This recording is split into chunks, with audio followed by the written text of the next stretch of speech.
You're listening to episode number 20 of the Indie Film Tribe podcast with me, your host, Angela Matamocha. Welcome.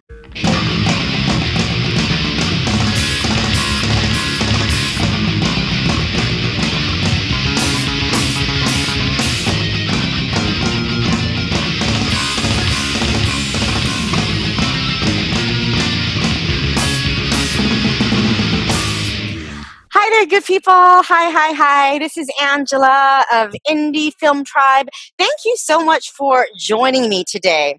Today, I have a super duper special guest with me on the line. He is a writer, he is a producer, he is a director, and a podcaster. But not only that, he's a part of the diversity committee at the Writers Guild. So he's part of the Black committee and the LGBT committee. One of the ways that I first became aware of him is not only as an award-winning screenwriter, but his podcast. He is also the owner, I guess I should say, of the Hilliard Guest Screenwriting Podcast. Ladies and gentlemen, Hilliard, yes. What's up, y'all? It's actually Hilliard Guest's Screenwriter's Rant Room. You know, thank you. That's what you get. Well, you know what? You've got so much going on. I didn't even know, geez, Louise. You silly. Thank you so much for being here today. Like I said in the introduction, you are just a man of so many talents and so many skill sets. It just really blows my mind. And now that I think about it, when I first met you, it was actually at a photo shoot. I don't know if you remember this, that we did for Action on Film. The top 100 indie writers in the world, right? Isn't that crazy? I made the cover. Oh, you did! You did! Yeah. I'm number one. So hear that all? He is number one in that book. And that was like the 100 top screenwriters worldwide or something like this. Let me just ask you, I want to get right into it. Hilliard, what is it that you love about being a writer? Let's start with that, with being a screenwriter. Well, I get asked this question a lot. For me, it immediately comes to, I was a working actor for many years before I started writing. And I'll never forget when I sat down to write my very first screenplay, I wrote Fade In Exterior London, 1964. And it made me feel like I was on the set with Blair Underwood. I felt like I was going to my trailer. You know that feeling you get when you're an actor, when you only work 6 times a year, you know? I felt like, wow, that feeling I have, I can have it every day when I write. And still to this day, 17, 18 years later, I still feel the exact same way. So people ask me, why do I write? I say, because I have to. You know what I mean? So I don't know if that answered your question, but that's the truth. So. No, it does. And I know exactly what you mean, but I can't help but ask, because I'm very curious about your Interior London 1964. What was this screenplay about? I'm like, oh my God, is he going to write about the mods? Is he going to write about quadrophenia? What was he doing? Actually, it's exactly what it's about. I knew it. I'm obsessed with that whole world. You know, I grew up in the whole world of the mods and skinheads and the punks and since 1983, 84. You know, I got my first scooter in the end of 84, 85, something like that. And I have 6 of them in my garage still to this day. And so I was always infatuated with Sting in Quadrophenia. Yes. So he was so good in Quadrophenia. Yeah, but he wasn't in there enough. I know. You know, I love Jimmy, but I still wanted to know about Sting's character. So I said, what if we followed Sting's character and went home with him after the riot, as opposed to going back home with Jimmy? And so we all know, the people, all of us who are into that world, we know that mods from that became skinheads, and from that became other things. So I went, what if we learned that he became the godfather of skinheads? He's in love with the black girl. She introduces him to reggae music. He becomes a big DJ on the radio. And through him, we watch, almost like Forrest Gump, how it becomes this big thing all over England. And his rival, who was originally a rocker, becomes the Nazi skinhead. And he represents the reggae skinhead. and how it went bad, and the press took it out of control, and he represents what it was originally, you know. So that script I wrote in about a year's time. I still was acting a lot, and I submitted it to Sundance, and I made it to the top 20, I think, out of I don't know how many thousand on my first draft.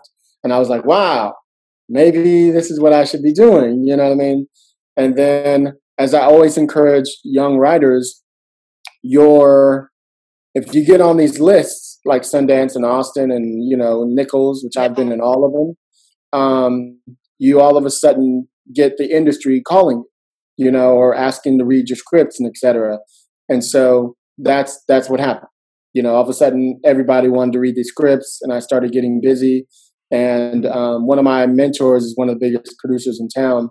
and in a short story, he basically told me to focus on writing and to leave acting, you know, which I did. But I had already decided to make that a choice. And so I did, so that I could focus on it. And I ended up not sending that script out to Hollywood at all. And what happened was he encouraged me to focus on writing because, you know, people still just saw me as an actor. So I had to prove to them, because I only had one script at that time, right? So he said, if I were you, I would go and study for 2 years with everybody you can study with. So I spent 2 years. I wrote a couple scripts in between there, but I spent 2 years with Truby, McKee, John, I was about to say John August. Trombley? Huh? Trombley? No. Anyway, I studied with all everyone you could think of. Pilar Alessandra, Jen Grisanti, all of them, right? Everybody that I could get my hands on, I took some sort of form of classes from, some sort of panels, whatever the hell it was. And you do this for 2 years? 2 years straight. I mean, just focused. I probably spent $8,000 in 2 years. You know, as I always tell everybody, you invest in your career. You know, you learn your stuff. And what it was about for me was to see what I can grab from. Some workshops or, you know, classes I would take for 6 weeks, I'd be just sitting there because I already knew most of the stuff. But then you get one piece of information that you can use, you know, and that's what it was about for me. And so over a 2 years period went by, and I reread that script that I wrote, you know, 2 years before. And I went, oh, wow, I need to completely change the script around. Because as I always tell everybody, who you are today is not who you were yesterday as a writer. You should be growing. Every script you write should be better than the last one you wrote. So I'm now 2 years later, I've probably written 4 scripts, right? And this is mainly features at the time. And so I pulled that script out and read it. It was called Rebel Yell. And I went, what can I do now to give it a contemporary feel? I went, what if they were living in America and our hero, the Stings type of character, was a big DJ on one of the new wave stations in LA. And 3 black guys show up and they want to take over the station and they want to get rid of the old guy. So they fire him. He calls his wife. She's like a Whoopi Goldberg character. She shows up at the station and holds them all hostage and forces them to look back on his past. And that's how we get back into the story. And we keep going back and forth in time, you know, as we learn who this guy was and how they wouldn't even be who they are now without guys like him. You know what I mean? So then that script still gets me work, you know. I still get, you know, writing assignments from that script. So that's interesting because from what I hear you talk about a lot, it seems like a lot of your assignments are for television. So this is very interesting to me, and correct me if I'm wrong. So you're using this feature screenplay as a spec to get television writing assignments. No. I was, I eventually started writing television. Okay. But at first I was focused on features. So I started getting writing assignment in features. But then my mentor, the same mentor I mentioned earlier, is a big TV guy. So I went and started, he was the exec producer on the TV show that I liked. I wrote a spec for that. I wrote another spec for another show. I got into one of the big programs. I did that, you know, and then I started writing pilots. So, and then the strike happened, you know, of course. So I kind of go back and forth between them all the time, depending on what the producer needs, you know. what was that transition like for you from going from writing features to now television? I mean, that's so different to me, it seems. It's actually, to me, I actually think it's better for you to be able to make that adjustment. Because I write in the sequence approach, so everything has eight sequences. And it used to be like when I first started, there were 8 sequences and they all were about 15 pages long. Well, no, scripts aren't 120 pages anymore.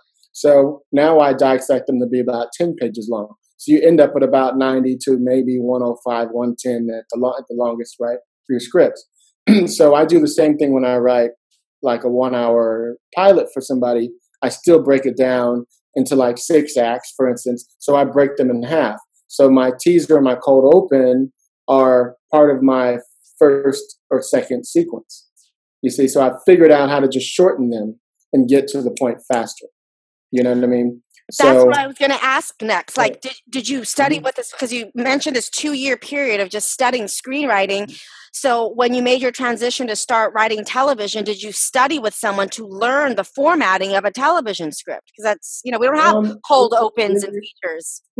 Remember, I was also an actor for many, many years. Since So you've read scripts. Like 32. Now, during that 2-year period, I tell people all the time, I'm obsessed about whatever it is I get into. When I was an actor, I was an actor. When I was a dancer, I was a dancer. Whatever it is. So when I started focusing on being a writer, I engulfed myself in reading screenplays and TV scripts and everything. And I probably, and I'm not exaggerating, I probably read over 1,300 in that time. Oh my gosh. Yeah. And that's several a week, several a day sometimes. But that's being focused on what it is you want to do. And so every genre, I wouldn't let anything get me. I'd read all the classics and work my way up, And so my knowledge for different styles is locked in my head. So every time you read a script of mine, it's like, is this the same dude who wrote the script? Because I'll adjust to the tone depending on what the style is. Because I've read so many of them, and I just remember little passages. I remember, like, I'm a big fan of actions more than I am dialogue. And I'm great at writing dialogue, but I prefer to read the classics that really show descriptions and how they introduce a character and, how they move through time and transitions. I'm really big on transitions. You have somebody walking in the door, somebody else closes the door into the next scene.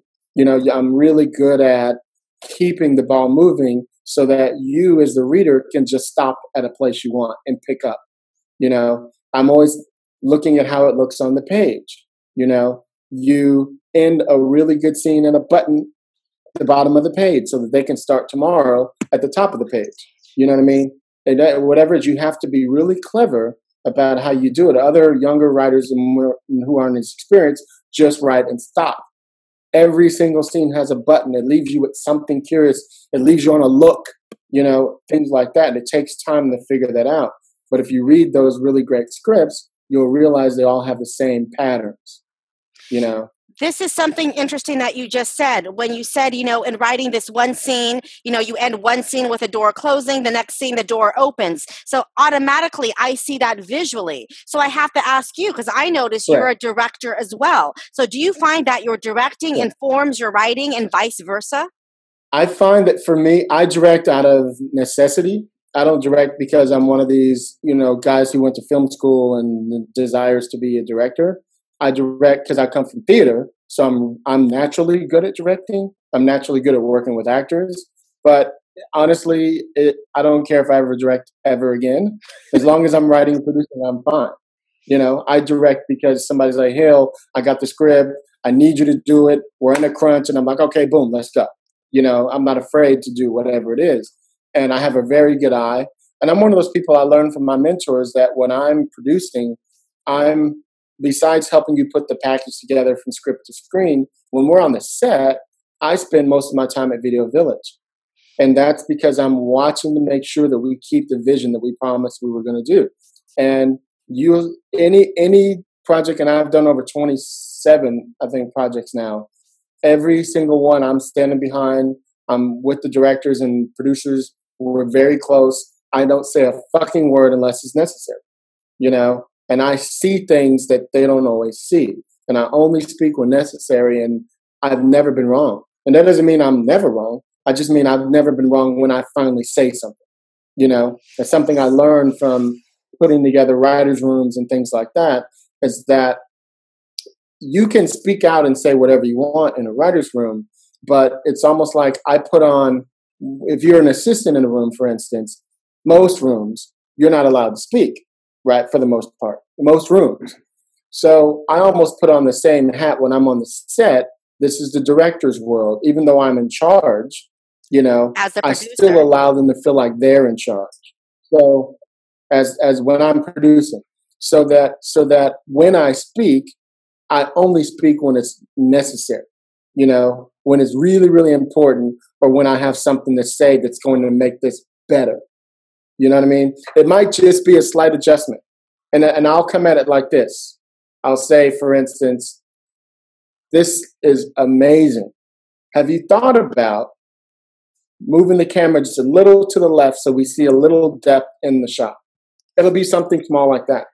So I'm not telling them what to do. I'm asking them is in the shot list. Because I don't even want to see the shot list. I want them to feel that much control, you know? Right, but it's usually when I notice they're about to move. We're about to now switch from this side to this side. To the next setup, you know? Yeah. So that's when I'm careful about how I do it so they still feel like they're in charge. You know what I mean? How important do you think it is for screenwriters to have the opportunity to A, do what you did and produce, or just be on a set? I think it's super important. It's just as important for an actor, an actress, to sit in a room with a casting director as it is for a writer to be on the set and listen to their words or anybody's words go by, because they start to figure out, oh, wow, the pace isn't going right. They're talking too much. They're, you know, little things like that. You start to realize, oh, we didn't need that. All we needed was her walking in the door, turning, looking at him, and closing the door. You know, you start to see things that you would never see sitting at your computer, you know. And it's the same thing. I was just talking to an actress yesterday who came into my office, and I was telling her how important it is for her to sit with a casting director and just read. And you'll sit there and make sure you can't just read and walk out the door when they all sit and talk about who they want to pick. You need to be involved. You need to be able to sit there and listen. You don't have to say anything. You know, whenever I have actors come in for me and read, they also get to sit there and listen to me and the other writer, the producers, the directors' conversations, so they learn why we hired somebody or not. And 9 times out, they'll walk out going, oh my God, I'm going to be so much better at my next audition. Because what I want them to learn is not to focus on getting the part. I know that sounds crazy. What I want you to focus on is coming in the room and nailing it. Making it fair. You know why? You know why? Because here's what's going to happen. You're going to come in and audition for me. You're not going to get the part. But you know you did a really good job. Guess what? I do too. Yeah. But the reason you didn't get the part was because you probably were too short to the other actor. You probably were too tall to the other actress. We have too many brown-skinned girls instead of a dark-skinned girl. Whatever the fucking reason is, has nothing to do with what you did. But those are the stupid shit, excuse my phrase, that's how I talk, you know me. Those are the stupid shit reasons you don't get a part. It's not because you didn't do it well. But what you forget is we are now sitting there after the whole meeting's over going, wow, did you see that one girl who came in with the red? We got to find something for her. She didn't get this part. But in episode 3, we're going to do such and such. We got to build a whole scene around her. You don't think about that as an actor. All you think about is, I wanted that part. But your job should be to come in and kill it. Yep. So that we remember you for other parts. You see what I mean?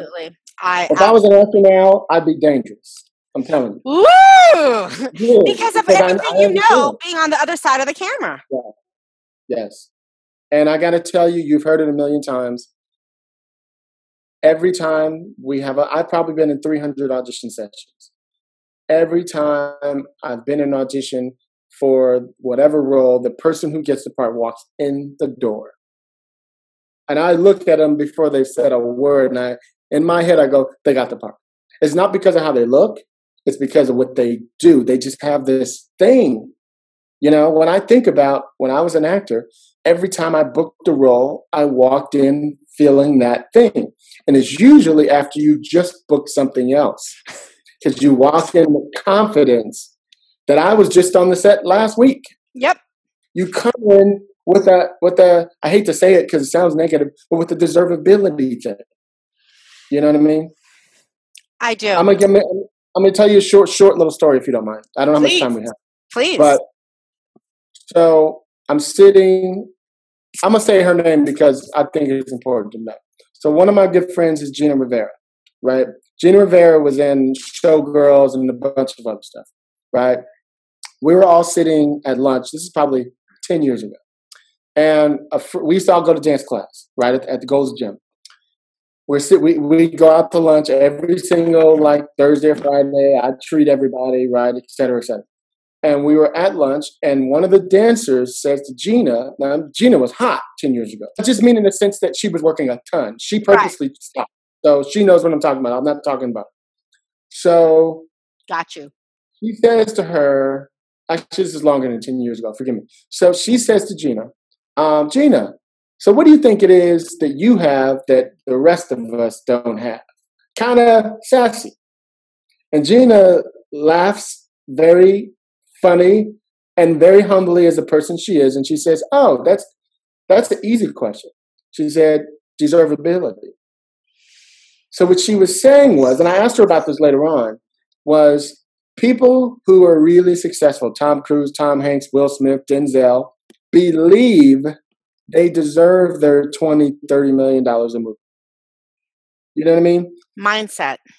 It's a mindset thing. So when you just booked a job and you come off the set after having your own little honey wagon for 4 days or whatever your experience is, and you go into another audition, you've already done this process. You feel, if you're smart, a slight sense of deservability, if that's a word. You know what I mean? It's a word now, yes.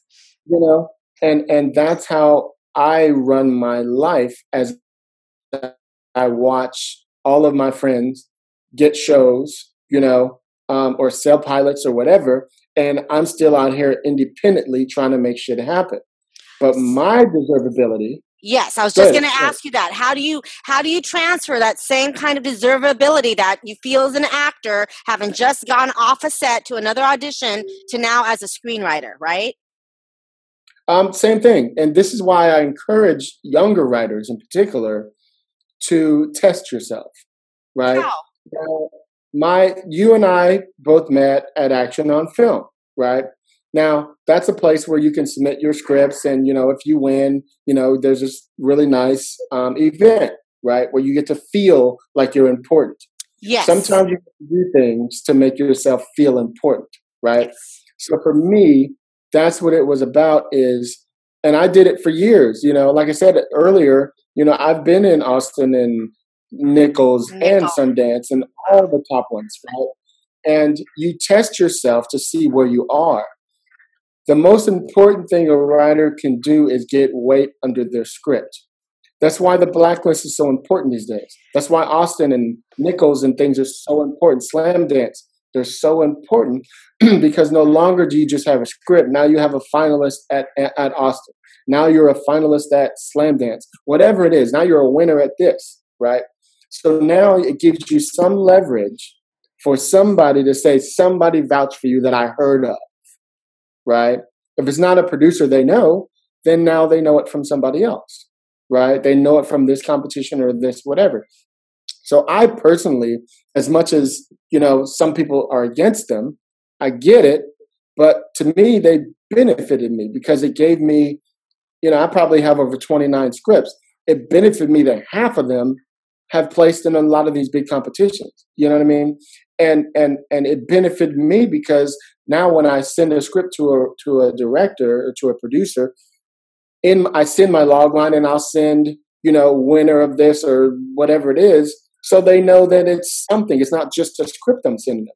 So it makes them more curious to get on the list. You know what I mean? Yes, and that speaks to your deservability as a screenwriter because you've placed at these competitions. Correct. And you need, because we aren't always, and I'm generalizing for most screenwriters, because we aren't always able to be on a set with our scripts, because most writers are unproduced writers anyway. Because you haven't had that, you need something that makes you feel like you are in this world and people care.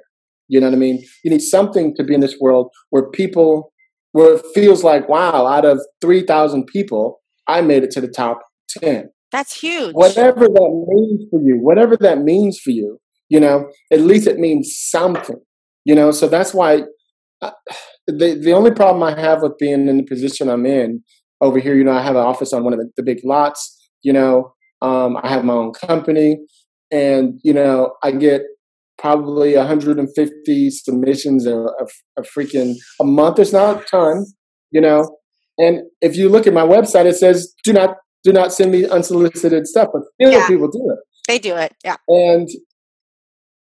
And you have to realize that, but sometimes I'll read something because they're something about them made me curious.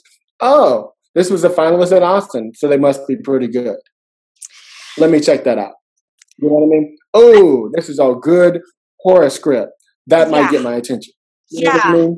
It's interesting that you said that about these competitions, because I've got to ask you, and I see this, and I believe I asked another writer about this very recently. There are so many script competitions. There are a gazillion festivals. And I see this on Facebook, online, all the time. Just won this festival. And I'm thinking, how do you even hear about these festivals? There's Is it worth it?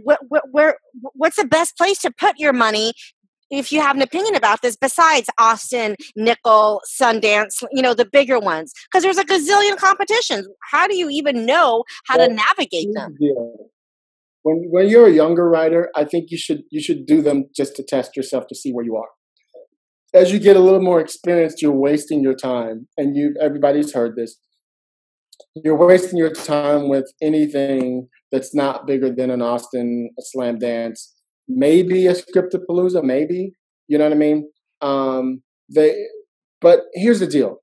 I was talking. I'll never forget this. I'm gonna give you a little story. Please. I had a meeting right after the writer's strike with a really big agent, and we were talking, and he ended up signing me, but he said this to me. He said, "Oh, well, I don't really care about your Nicholls and your Scriptapalooza and your, he went in about all these competitions. He just didn't care. He didn't give a damn. And he said, well, maybe if it's Austin or Nicholls, yeah, maybe that's fine, right? He's like, I don't even care about that stuff. Like nobody in my office even registers that. Like he was a total dick about it. And I said to him, and I paused and I looked at him. This is what made him sign me though. I said, I appreciate that. I said, but just know this. I needed it. I said, remember that competition you just mentioned? I won or placed out of like 4,000 other writers. So for me, I needed it. It may not mean that much to you because you're looking at how much money can you get. Right. I'm looking at what can I do? What do I need for my ego to write tomorrow? I need validation. So let me have that validation. I like that. I like that. Yeah. So it may not impress you that I'm a finalist in Nicholls or whatever the fuck, right? But it impresses me and all the other writers on my level. You know what I mean? They all realize, wow, you must be pretty good to have written a script that does whatever. You know what I mean? So let me have that. And he looked at me like, like I just learned some shit. You know what I mean? And it's because in those big agencies, they're only taught that if they don't have anything worth anything, they do you no good. I've had an agent tell me flat out about 2 weeks after this meeting, He told me flat out. We were having a conversation for a minute and a half. I was on the phone with him, and he said, Hilliard, I was just thinking about it. You're a baby writer, right? This is 2007. And it's 2008 because the strike was over. He said, you're a baby writer. Hilliard, yeah, I'll remember that. If you sell a pilot, call me, right? And of course, that look you just had was, well, why are you going to call him if you sell a pilot, right? He was saying, when you're worth anything, call me. Wow. Right? So the story behind that is, what are you worth? So here I am, 2017. That agent I told you that I signed with, I was only with him for like probably a year. Then he moved on and became a manager and only took 2 or 3 of his top clients. And then I ended up signing with another manager for maybe a year or 2. I haven't had a representative since 2010, maybe. And it hasn't stopped me from working. Not even a bit. I was going to ask you about that because I feel like so many screenwriters, that is their ultimate goal, to get an agent, to get a manager, to get an agent. And I love how you just spoke to the fact that you went all these years without having representation and it did not stop you from working. Hasn't hurt me at all. I think the only part of it that hurts me at all is that I don't get to like now. I know the strike's about to happen, but a lot of people are still going out for for jobs for staffing. But I got to be honest with you. As much as I'd be cool with being a staff writer, I've never seen myself as just a staff writer. I already produce and run the show. Because you produce. You know what I mean? I already do that. I would be a benefit to somebody. I mean, last year I was lucky enough. I had a friend who was on the education committee with me at the Writers Guild. I'm also on several other committees, by the way. I'm on the education committee, the genre committee, and the Latino committee. So I'm all over the place. I'm there 4 days a week at least. It's crazy. And I was going to ask you next, after we finish this conversation, I want to ask you how you merged into your work with the Writers Guild. Sure. So I befriended one of the this writer, and he ended up becoming a showrunner on a show for Sony last year. Well, the star of the show was a Black gay man. So he came over here in my office. We started chopping it up, and he put 2 and 2 together and was like, "You're the perfect guy." Because he wanted to focus on the writers. Well, I know how to run the set. So he said, well, you want to come in and be my co-exec producer? So I got to be that experience. And I tell people that all the time is, when I was asking you or telling you about what do you see that you're worth, what I mean is, how do you see your career going? And I hate to even put this out there because I don't want to put out a negative thing to the world or to anybody who wants to be a staff writer at all. I'm only telling you what I would be better at to help you. I'd be better helping you to be the type of writer that you could also send to the set. I wouldn't be any good being in a room where they don't even send the writers to the set. Right. I'd be fine because I could break story. You know what I mean? I'm a 2 for 1. I'm already one of those guys who can do that stuff.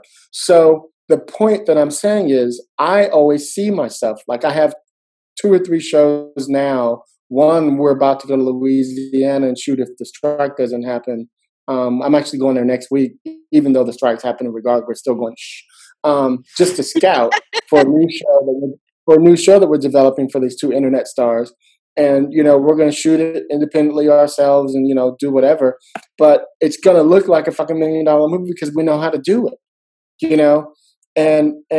And if that show gets picked up, I'll come in right at producer level because that's how it works, And so I've always saw myself as being the guy who did that. So that's why when people ask me, well, how come you're not on staff or how come you're not doing this? I'm like, because I haven't fucking tried.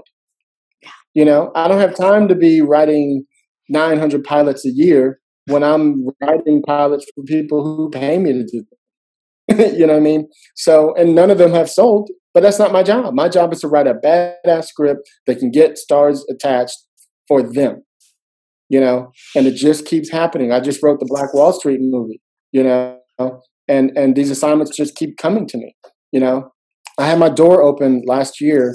I know I'm talking a lot. Forgive me. No, this is I had good. my door open. I had my door open last year. I always leave my door open when I'm here in my office. I just closed it because we're talking. But and a producer walked in my door and said, "Hey, I love your office," because my office is really cute, right? And he says, "Love your office, yada yada yada." And he says, "What do you do?" And I said, "I'm a writer, blah blah blah." And he was impressed by that. And I was like, "Oh, have a seat." And he says, "Well, let me run something by you." So he pitches me this premise to this new zombie movie he wants to do. Kind of a big budget one, right? Like World War Z. And I listened to the pitch, and it sounded more like Pride and Prejudice in a zombie style, right? And I said to him, "I'm not the guy to write that." And he's like, "Well, why not?" And I said, "I'm more grounded in reality.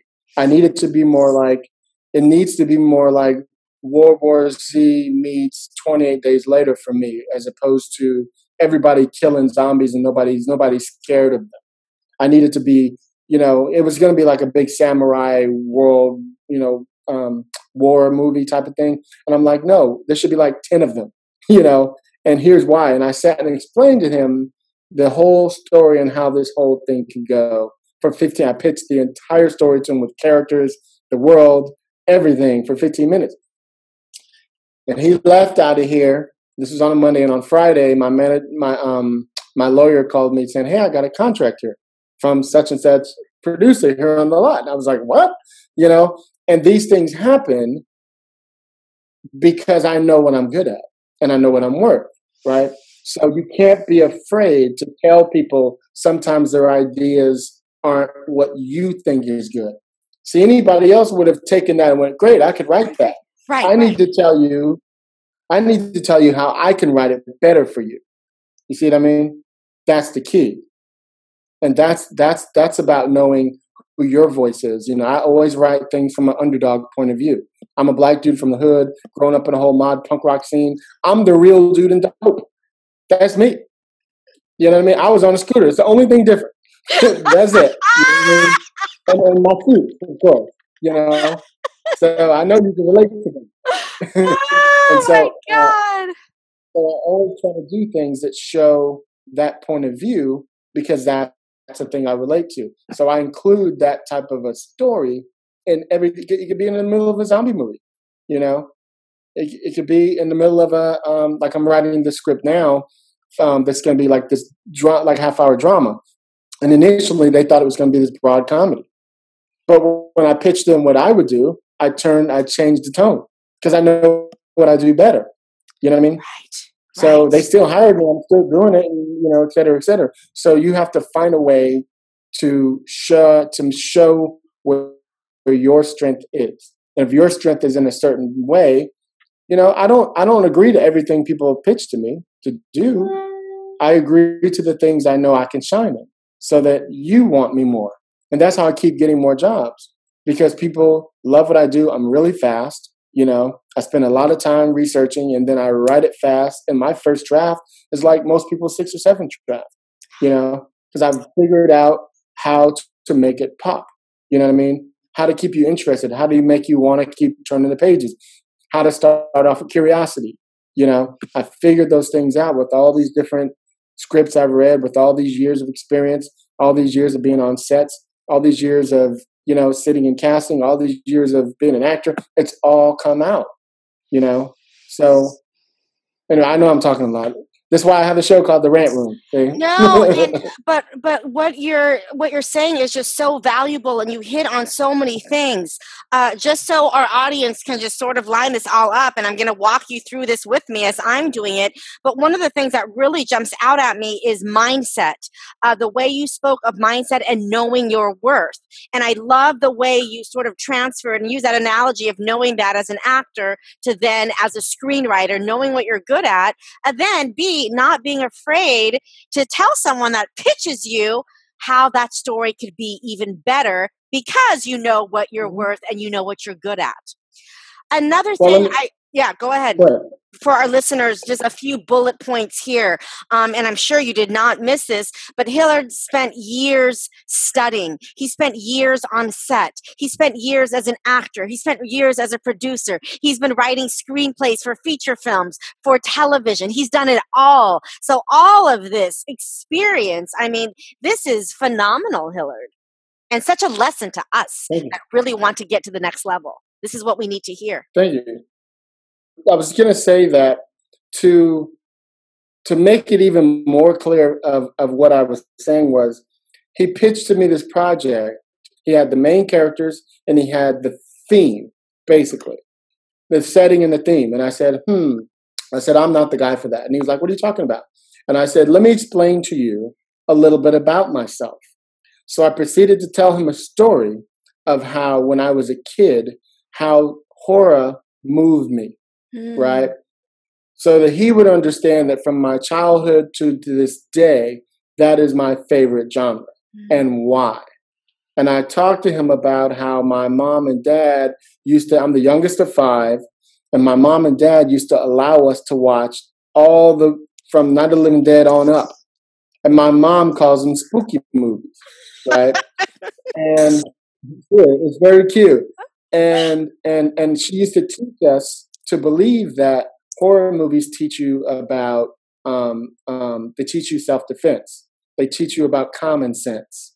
You know, how many movies have you seen where somebody's hiding in their house and they're standing by a bunch of knives and they grab one? So if you're ever in that scenario, the first thing you're going to think is, I need a knife. Where's if you're walking down the street, exactly. If I'm walking down the street, you turn your back to see is anybody following you. You know what I mean? There's things that horror teaches you. So I was telling him how I believe even kids should be taught to watch horror. And he was impressed by that. Yeah. And what I was teaching him was how nobody else is going to write this the way I'm going to write it. Too many writers go and pitch the project, and they don't pitch themselves. I've been on the other side where writers come in and pitch to me, and I'm immediately thinking, who do I know who can rewrite the script? Wow. So if I'm doing it, somebody else is doing it, right? Just because you came in with a project you wrote and it's about your parents or whatever, if you don't give me any backstory, why do I need you? You see what I mean? And that's how Hollywood treats us. So it's just a blurb.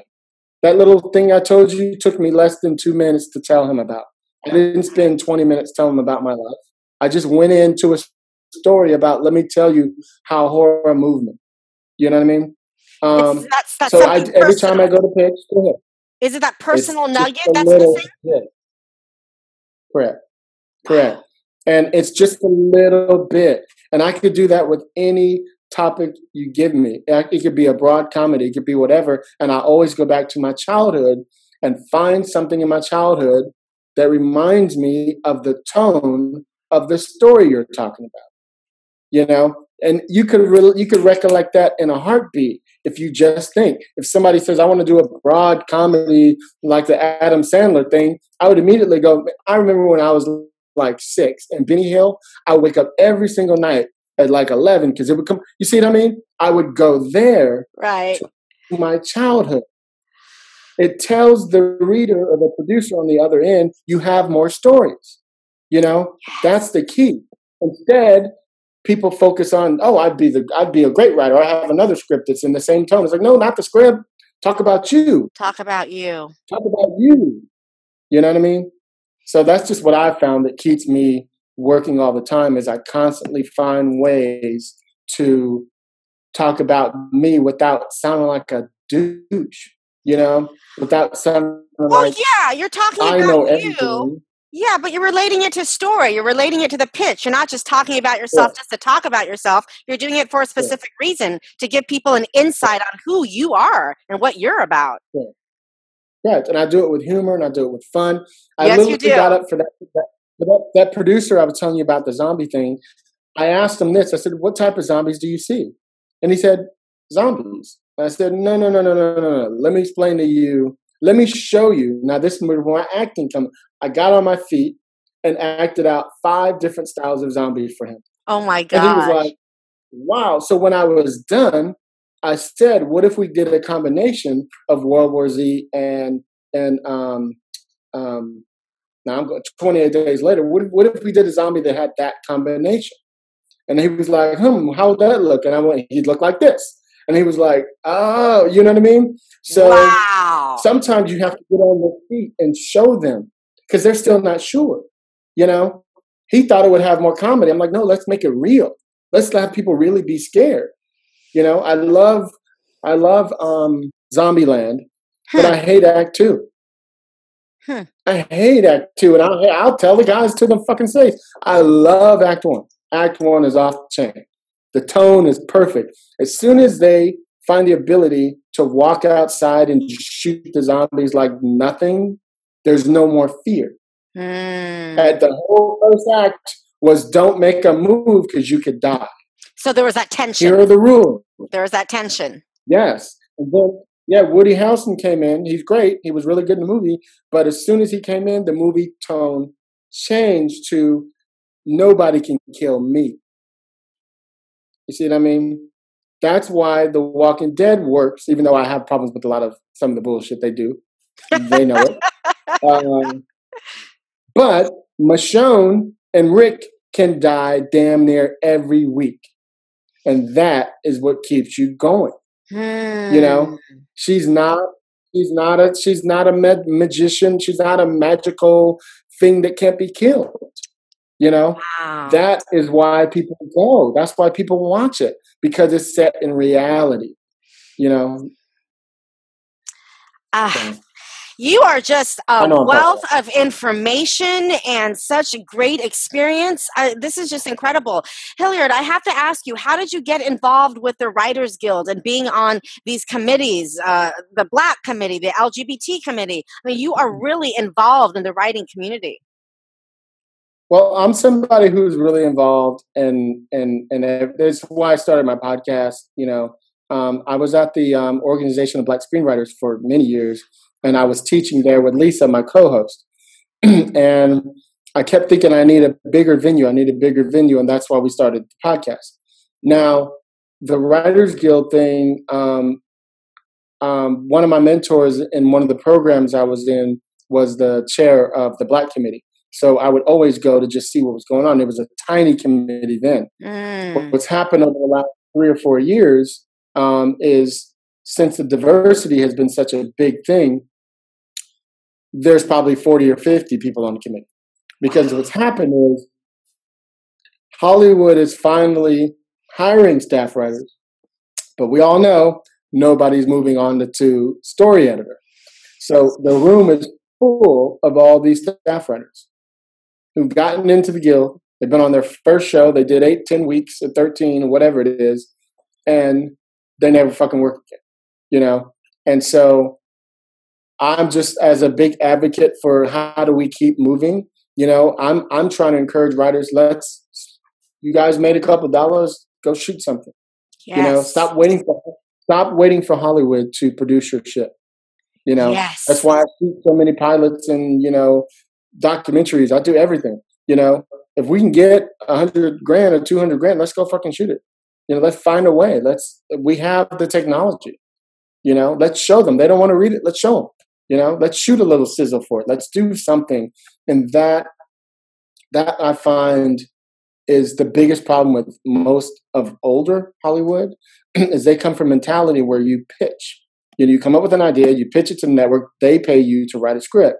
Well, it's 2017. We don't have time for that bullshit. You know, you fucking write a script, you get some boys and girls together, and you guys go out and shoot a sizzle for it and show Hollywood why we need to stay on as producers. You're allowing them to do it that way for them to control everything. You know, come in saying, let them see something, even if it's not quite the level of Hollywood. Just give them the visual of what it could be. And they might be, if it's good, I've made some really good ones, you know. All of them haven't sold, you know, but I keep getting better at them, you know, and I keep figuring out and I keep meeting more producers that want the product and more producers that are willing to sit down and watch, you know, than they would to read. Yes. This also just makes me think, when you're saying you have made so many projects and not all of them have sold, but being that this business, and you can tell me about this, being a relationship business, whether they sell or not, every time you go out and make a pitch, every time you go out, you're meeting other producers, you're meeting showrunners, you're meeting all kinds of people that you will eventually connect with. Yeah, it's a relationship business, yeah?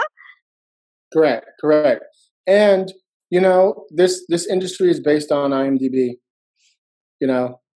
I hate IMDb, to be totally honest with you, because we all have projects that never made it on IMDb or what. And what's important is you need to build those credits. Yes. And here's an example. I'm going to give you. This might be slightly off the topic, but this might give you an example of what it is I'm trying to say. So I was at the Guild. We had a meeting for the Black Committee 2 weeks ago, I believe it was. And I invited a couple of the writers from the new show Shots Fired. And I was running the meeting. Lena Waithe, who is the creator of a new show called The Shy, is the chair, and then Michelle Amore is the other co-chair, and I'm the vice chair. So when they're not there, I run the room. Right? Nice. So I met these two young Black writers who were writers on Dr. Phil. Dr. Phil is now Writers Guild. It has been for the last year or 2 or 3, I'm not sure. And I'm the type of dude, you know me, I just like, hey, what's happening? I'm speaking to everybody. And I walked over and approached them. They were like hiding out in a corner. And they said, well, we feel kind of weird being here because we haven't really written anything scripted yet. And I said, well, what do you want to do? And one of the girls said to me, it was a guy and a girl, and the girl said, I really want to write television. Mm-hmm. And I said, are you working on these scripts? She says, well, I'm trying to find time, whatever. And I said, look, get 2 scripts out fast, right? And I said, I'm telling you to write it fast because you need to learn how to write fast anyway. I says, let me tell you what you have that most staff writers don't have. And they were like looking at me crazy. I said, if you came in for me and you wanted to work on my show, I would probably, and a lot of writers are probably going to hit me for saying this, I would probably hire them before I'd hire most other writers. Why? Here's why. Yeah. Now, it depends on what I need in the room. So let's get that clear. Depending on what we need in the room. But I was giving them the example of this. I said, you guys, and I started finding out what it is they do. They actually produce the fucking show, right? Based on what they do over there. They're 2 of the producers on the show. I started learning about how they run different things, and they do this, and they go out and do field shots, and they do all these other. And I was like, wait, okay, so you guys, they do post, they do this, and I was like, okay, exactly. And I went, wait a minute. I says, you guys have an advantage over most staff writers anyway. They're like, really? I said, you already know how to do all the things that the executive producers know how to do. Yep. All you have to do now is focus on the writing. You have an advantage. And they were like, oh, wow. And their whole demeanor changed because they were thinking, why are we here? Right. With all these other writers, I'm like, you're here because you fucking earned it. Here's another example. I'll get into some trouble with this one. But you know me, I'm going to say what I'm going to say anyway. Say. We're good. Well, here's the deal.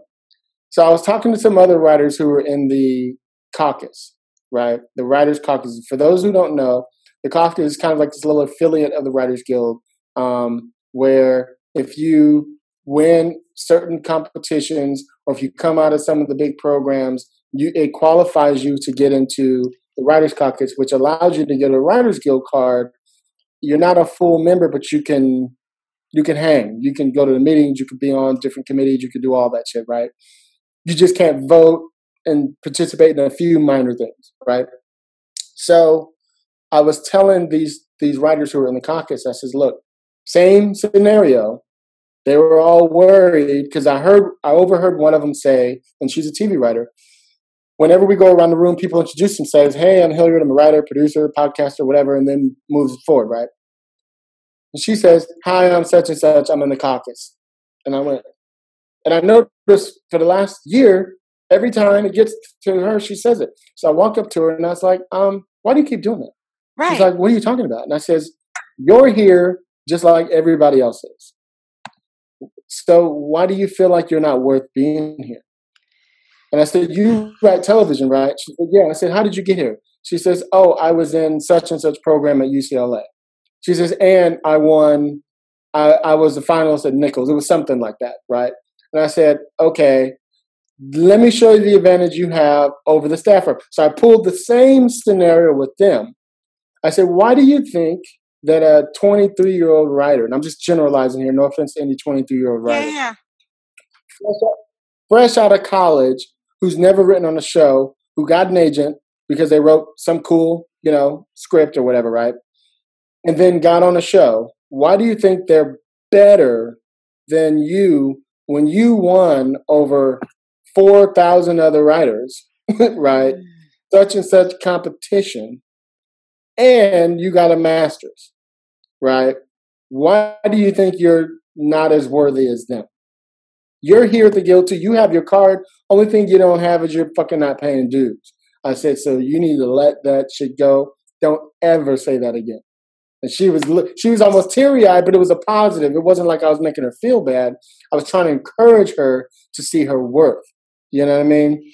I get that all the time from these people who don't think they're worth anything. Gosh. Deserve a fucking ability. I was just about to say that. It just ties in so beautifully to what we started off with, this whole idea of deservability. And again, I don't know if that's a word, but today it is. And it's so crucial. It's that mindset. Do I deserve this? Can I be here? Have I earned it? Hilliard, I just want to take a moment to just acknowledge you for your work ethic. You have such an amazing work ethic. And I just know everybody listening today can really walk away with that. I mean, all the scripts you've read, all the studying that you've done, all the experience, onset, offset, in front of the camera, behind the camera. It is just so amazing. And also, I'd like to acknowledge you and thank you for doing your podcast. I swear to God, it is freaking hilarious. It is so, I learn. It is educational. It is one of my favorite podcasts. So I am just so grateful that you are in this industry, that you are here just sharing your talents and sharing your stories. You're just such a light. Thank you so much. Thank you. Appreciate it. Yeah. So, I hope everybody tunes in and, checks out the Screenwriters Rant Room. We have fun. It's hilarious. We have very, very potty mouth. But, people sometimes compare me and Lisa to John, August, and Craig Mazin, but they always say we give you game with flavor. You know what I mean? And I love Lisa too. She's fantastic. Oh, yeah. Freaking hilarious. She's so smart. The both of you. Oh my gosh. Before we wrap up today, and I know you've given so many tips and you've dropped value bombs all over the place, but to an emerging writer, to a new writer trying to break in, what is the one thing, the one tip that you think that they just must do? You must find a system for yourself. Like you just asked me about, like, you have to become prolific, really, if that's a word. That I want to use, if that's the right word. I think I'm naturally an insecure person. I think most of us who come from that mod skinhead scene are very insecure people by nature. And what I mean is, like, I go to the gym almost every day because I'm insecure, right? I write every day. I read every day. I listen, right? I always tell people there's no such thing as a writer's block. Don't ever tell me you have it, because we're doing a podcast now, so you're listening, right? So you're learning something while you listen. If you don't want to read, you write. If you don't want to write, you read. If you don't want to listen, you watch. There's 4 things you could do. We're one of the only careers you can do where you could be, your research is actually watching TV. You feel me? So you should be watching a ton of it. You want to write TV, you should be watching fucking TV. How many writers do you meet who say, oh, I don't even like TV, but I write it? It's like, you doing the wrong thing. You know what I mean? Makes no fucking sense, So your question, the one thing they can do is find. I just had to go off on that tangent. I do that. No, I don't care. It's great. You were talking about a system. A system. You have to find a system for yourself. And here's an example of a system that I use. I was telling you earlier before we got online, I'm not online that much. In my office, I have a really cool office here on the lot next to OWN, and I'd only go online when I have to. So my system teaches me this. I set up my computer. I have the current script that I'm writing in final draft. I have an outline for the next script I'm writing, and minimize. I just randomly pull out one of my 20-something scripts from 6 years ago that I think still has potential, right, that I never sold, and I'll pull it out. So I'm working on one. I get a blank spot. I'll do some push-ups. I'll come back. I'll pull out the outline. I'll work on that. So I'm moving forward. See what I'm saying? Yes. And then I go blank on that. I pull out my old script and go, where am I today? Oh, I really like the way actions do this. Oh, they had a voiceover. I'm going to take the voiceover out and I'm going to use this. You know what I mean? I start finding new devices and new gimmicks, if you will, to fill out that script. See? Wow. That is being prolific. So if you sit behind my desk, you see these 3 different things going on constantly. So people ask me, how do I pull out so many scripts at a time? Is because I have learned to be prolific in the way that I do it from day one. My mentors told me, test yourself. You know, when I was in the programs, they were like, I'm the type of dude, I know I'm jumping around, forgive me. I'm the type of dude, if you see me at an event and you've seen me, I'm sitting in the fucking front row, you know? And I do that for 2 reasons. Number one, as a black man, I don't want to be sitting in the fucking back seat. Right? That's just me. I'm serious. I ain't doing it. I'm not doing it. I'm not going if I can't do it. Number 2, shut up, baby. Number 2 is having been on many panels, and I see the first people in the first front row or second row only. So those are the people I remember. So if you're in the back, I don't even hardly see you at all. So I've learned that. So you got to find different things for yourself that make you stand out.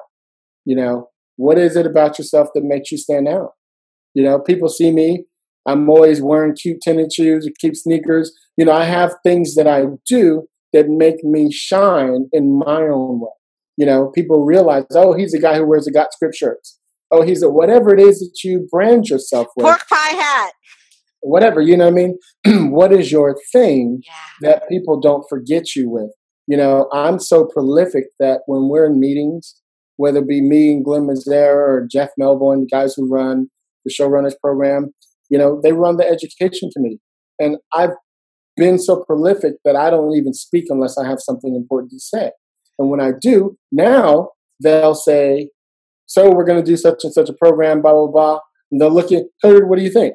And I'll say, I like it. However, have you thought about such and such? And they'd be like, we're going to go with Hilliard does. You see what I mean?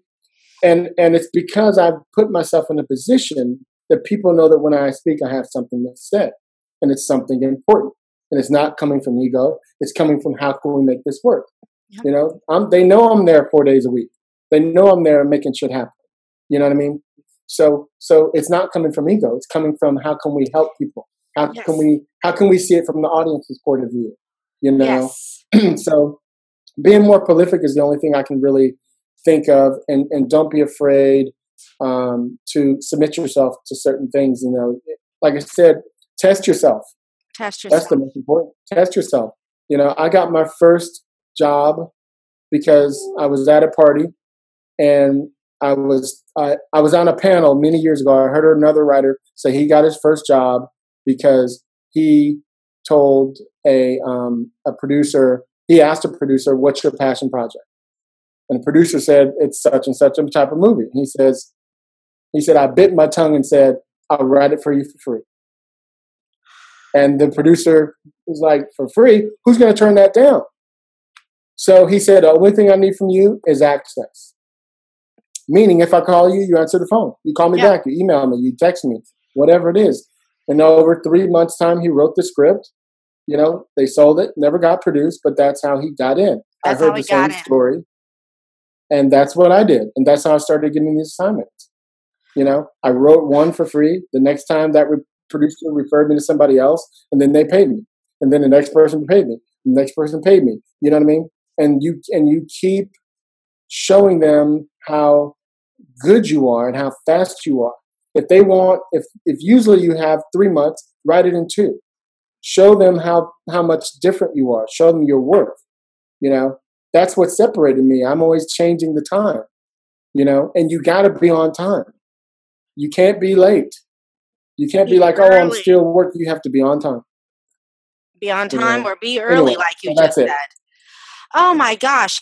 I'm also just recognizing, just from talking to you, you have this gift, and maybe it's the actor in you, I don't know. But even when you spoke about being on the panel, how you put yourself in the position of the people that were in the first row. So now when you're at events, you know to be in the first row. Like you automatically put yourself in the other person's shoes. That's fantastic. And again, I don't know if that's just you, if that comes from your acting, but so many people don't do that. They just see what they're on about and never stop to look at the other underdog. And maybe this is why this is your production company. This is who you are. If you ever go to a panel again, notice the people who are smiling the most. They're the people who can see the people, right? It's not the people who can't see. If you're standing in the back, you're upset because you can't see anything. You could barely hear whatever it is that your problem is. The people who are in the front 2 rows are enjoying it the most. That's my opinion, you know, because I study human behavior. Yes. Human behavior tells me that smiles come the most from the people who see. Yes, you know? Yes. And again, I think that study of human behavior comes from being an actor. That's what you had to do. That was part of your acting training. Right. And as writers, we have to know human behavior as well. I do it as a writer. Yep, and a director. Oh my gosh. Okay, before we jump off today, I could just talk to you all day, but I can't. Question just for fun. Do you, Hilliard, do you feel that you were put on this planet at this specific time, especially being who you are? Were you put on this planet at this time, do you feel, for a specific reason, or is your being here just kind of random? I'm definitely here for a reason. I think I'm supposed to be the type of person, which is why you asked me why I'm on these committees. You know, even my company, I started my company initially, Hilldog Productions, to make my projects. Yes. And I've probably done 3 of mine and 20-something of everybody else's, because I'm a natural person who helps me. I can't help it. You know, I was in a meeting recently with a big producer, and out the blue, he asked me about my dad. I said, what's your dad like? I mean, we were talking about something else. I said, oh, that's easy. I said, my dad is the type of guy, if my car broke down here, I was in Burbank. Here in Burbank right now, he would drive from Phoenix, come start my car, and drive back home. You feel me? So it's translated into me to be the same dude who goes out of his way to help. You know, I have people in the city who don't even like me. And every time they do something, I'm the first person to like or share it because they did something good. I know they don't like me. You know, I've heard through the grapevine, they don't like me, you know, but people are intimidated with. What's not to like? You're fabulous. People are intimidated when they know you have the same potential they have. You know, sometimes you're a threat to people. You know, it's just, you know, it's just human nature. But it doesn't change me to respond the way that I do. You know, if I had success, they would never like or share anything that I would do. But I do because they're doing something positive. Yeah, and it's inspiring, and it shows us the possibilities. Yeah. You know, when one of our peers does something wonderful, it's like, oh my gosh, it's possible. It's possible. Correct. So yeah, I'm supposed to be here to help people. That's what I'm supposed to do. You know, sometimes I wonder, am I ever really gonna make it to the point where I'm a Shonda or something like that? I have the potential to do all that. Of course you know can. What I mean? Of course you know can. if I did, would I still be helping? But I don't know. You know, I don't know. Just keep on walking in the light, because you are doing the right thing. You are working, you are writing, you are helping people, you are on committees, you are sharing your knowledge, you are sharing your gifts, you are sharing your stories, you're sharing your time with me and Indie Film Tribe today. Thank you so, so much. Congrats on the podcast. Oh my gosh. And I gotta say, I mean, there's a handful of podcasts that I just love, and yours is one of them that I just listen to all the time. I'm like, God, this sounds like so much fun, and how can I do this in a way that's a little bit, my own? So thank you for inspiring me to even like jump on and try my own. There's a handful of you that are just amazing, and you're definitely one of them. Thank you. Well, I have to connect you with Lisa. You should interview Lisa. I would love to. She is hilarious, and the two of you together are just ridiculous. It's ridiculous, but in the best way possible. Thank you. Thank you so much for being on the show, Hilliard and Indie Film Tribe. Thank you so much for hanging out with Hilliard and I today. I'm pretty sure you got about as much out of this as I did. This was fantastic. Thank you so much. Follow me on Twitter, y'all.